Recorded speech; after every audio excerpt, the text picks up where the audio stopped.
पर द्वादशी के दिन शास्त्र वर्णन करता है कि चलिए हमारा शास्त्र कहता है कि एकादशी के दिन चावल मत खाओ, पर द्वादशी के दिन शास्त्र वर्णन करता है कि पहला गासा जो मुंह में जाए वो चावल का जाना चाहिए, तब एकादशी का पुण्य मिलता है। तो शास्त्र क्यों कहते हैं? दो चीजों को याद रखिए, गौदान और एकादशी। श्रीमद् वल्लभाचार्य जी ने मायावत का खंडन करा था जगन्नाथपुरी में, और श्रीमद् वल्लभाचार्य जी ने कहा था एकादशी मरने के बाद मत दो, एकादशी जीते जी दो। कहा था कि नहीं कहा था? जीते जी दान करिए। इसलिए जगदीश में जगन्नाथपुरी में एकादशी उल्टी लटकी हुई है। करें आपने दर्शन, जगदीश में एकादशी को उल्टा लटकाया। क्यों? क्योंकि वल्लभ ने कहा कि एकादशी जीते जी दो। कई पंडितों कहते हैं तुम्हारे दादाजी मर गए, जब 12वें का दिन होता है ना तो पंडित जी संकल्प छुड़ाते हैं, देव एकादशी। बड़े बेटे ने 5 दे दी, छोटी बहू ने 3 दे दी, उसने 2 दे दी, उसने 2 दे दी। तो क्या तुम्हारे दादाजी भिखारी थे जो तुम्हारी एकादशियां लेकर जाएंगे? और तुम कौन होते हो दादाजी को एकादशी देने वाले? तुमने कौन सा इतने पुण्य कर लिए जो तुमने एकादशी दे दी? एकादशी के दान की महत्वता श्रीमद् वल्लभाचार्य जी ने कहा कि कोई व्यक्ति अगर खटिया पर सड़ रहा है, पलंग पर तड़प रहा है, हॉस्पिटल में पड़ा हुआ है, तो निवेदन है कि उसको देखने जाओ तो अपनी करी हुई एकादशी में से 2 एकादशी का दान उसको तुरंत दे दो। क्यों? तो जिससे उसको मोक्ष मिल जाए, मरने के बाद नहीं। क्योंकि मरने के बाद तो वो 10वें के दिन गरुड़ पुराण में लिखा है 10 दिन तक जीवात्मा घर की अटारी पे रहती है। कितने दिन? 10 दिन। 10 दिन के बाद जीवात्मा चली जाती है। कहां जाती है? उसको जहां जाना है। 3 दिन में उसको भोग भोगना पड़ता है जीवात्मा को। 3 दिन नरक का भोग भोगती है, उसके बाद स्वर्ग का भोग भोगती है। 18 दिन में ये प्रोसेस पूरी हो जाती है। कितने दिन? 18 दिन। 18 दिन के बाद में उस जीवात्मा को धान के खेत में पटका जाता है। किसके खेत में? धान के, चावल के खेत में। इसलिए कहते हैं एकादशी के दिन चावल मत खाओ। कहते कि नहीं कहते? और क्या कहते हैं? द्वादशी के दिन चावल खाना जरूरी है। एकादशी का पालना करना है तो द्वादशी को चावल का 1 ग्रास खाओ, तब द्वादशी को चावल खाओगे तो एकादशी लगेगी।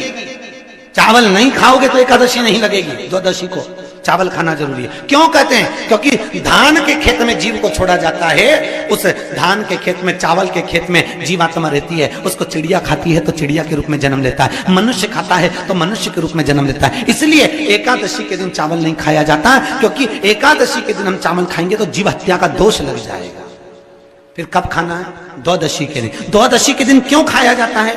क्योंकि हम एकादशी के व्रत करे रहते हैं, और पहला घासा जब चावल का खाते हैं तो अपनी करी हुई एकादशी का पुण्य जितने जीव हमारे मुंह में जाते हैं उनको उसका पुण्य मिल जाता है, और उनका फिर जन्म नहीं होता, वो तर जाते हैं, उनको एकादशी का भाग मिल जाता है। इसलिए कहते हैं एकादशी को चावल मत खाओ, पर द्वादशी को। जैसे पीपल के पत्ते में पराग होता है, हमारे हिंदू धर्म, हमारा शास्त्र कहता है, हमारे शास्त्र, हमारे वेद डॉक्टर वर्णन करते हैं कि पीपल के पत्ते को अगर एकादशी और द्वादशी के दिन एक तांबे के पात्र में गला कर रख दिया जाए और उस पानी का आचमन 3 बार करा जाए तो जिसकी नाड़ियां चोक भी हो जाती है, डॉक्टर बोले इसका बाईपास करना पड़ेगा, उसको केवल 3 आचमन पानी एकादशी और द्वादशी को पीपल के पत्ते का कराया जाए तो अंदर की नाड़ियां भी खुल जाती हैं। पीपल के पत्ते का इतना प्रमाण हमारे विष्णु पुराण में वर्णन है। पीपल के पत्ते का इतना प्रमाण,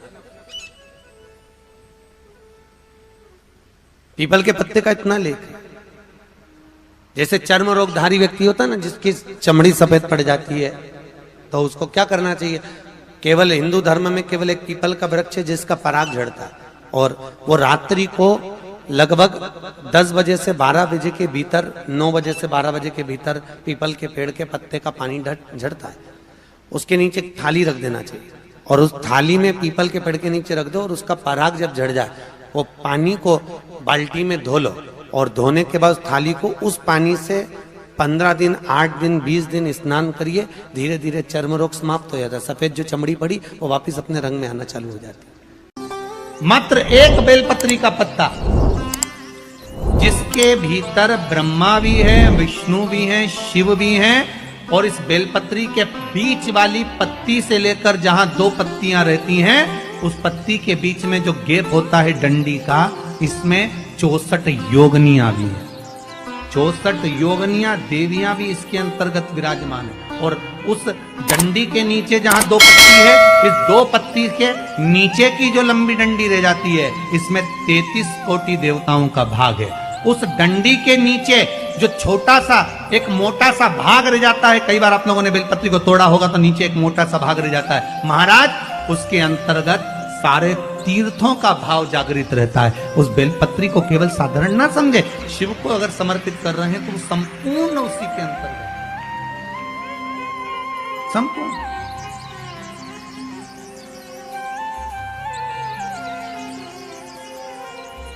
केवल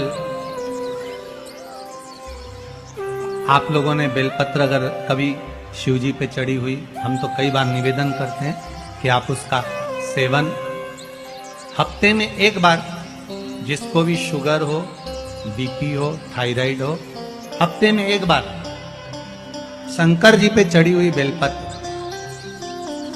अवधूतेश्वर महादेव के नाम से, कौन से महादेव?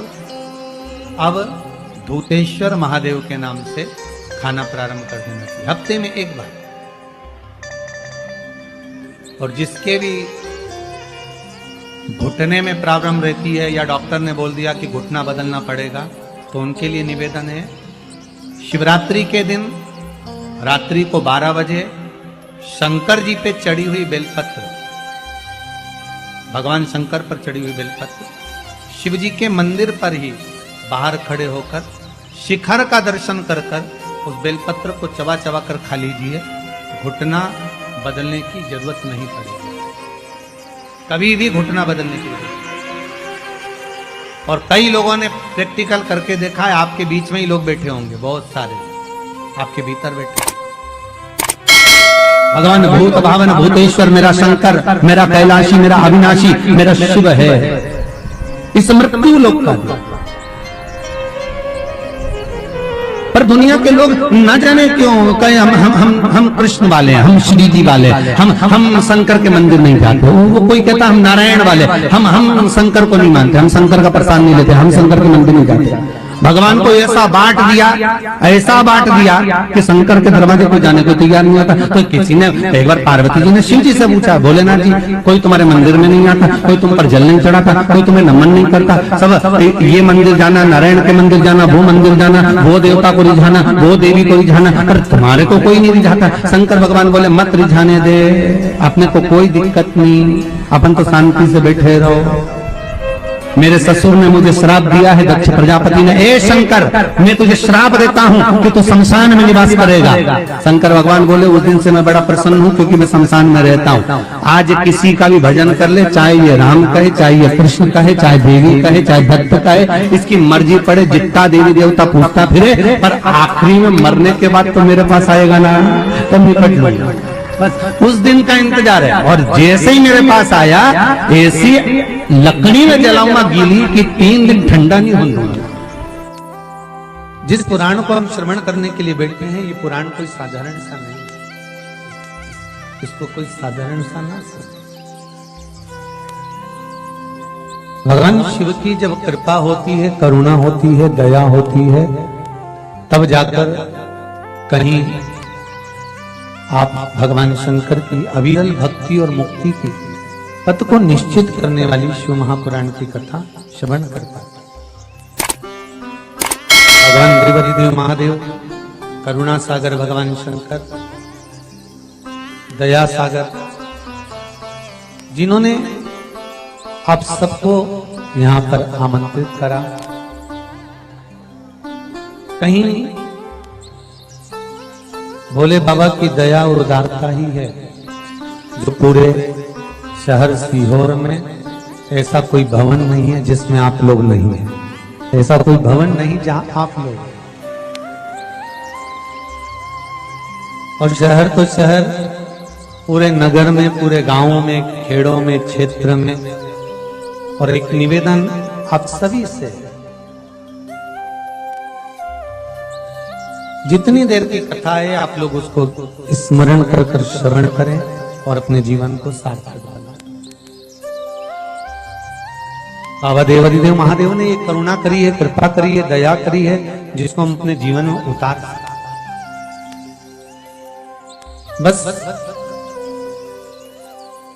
आपके आसपास में अगर कोई खड़ा हुआ हो, बोल रहा हो, तो उसके चरण पकड़कर आप उसको कहें कि थोड़ा शांत रहें, जिससे हम भगवान की जिस कारण आए, आप आए किस कारण से,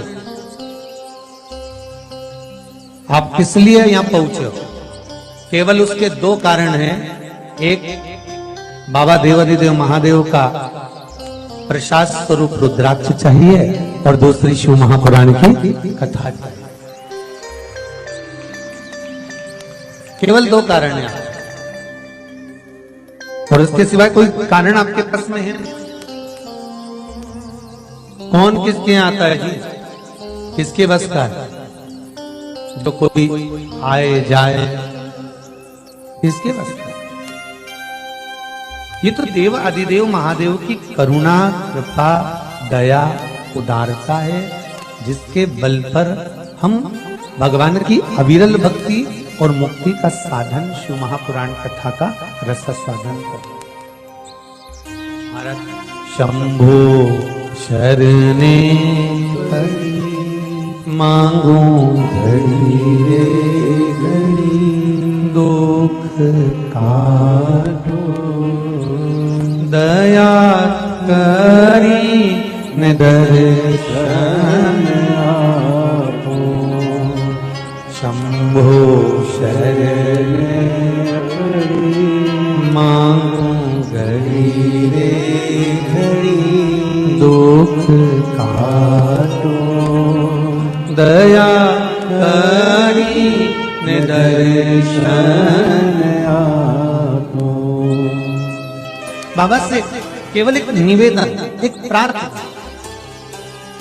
और बाबा से केवल एक विनती, हमारे जीवन की एक सार्थक कि तेरा ही दिया मैंने खाया किया है, तेरा शुक्रिया है, तेरा शुक्रिया है। मुझे भोले बाबा ने बहुत दे दिया है, तेरा शुक्रिया है, तेरा शुक्रिया है। ये जायदाद दी है, औलाद दी है, मुसीबत में हर वक्त इमदाद दी है। तेरा ही दिया मैंने खाया पिया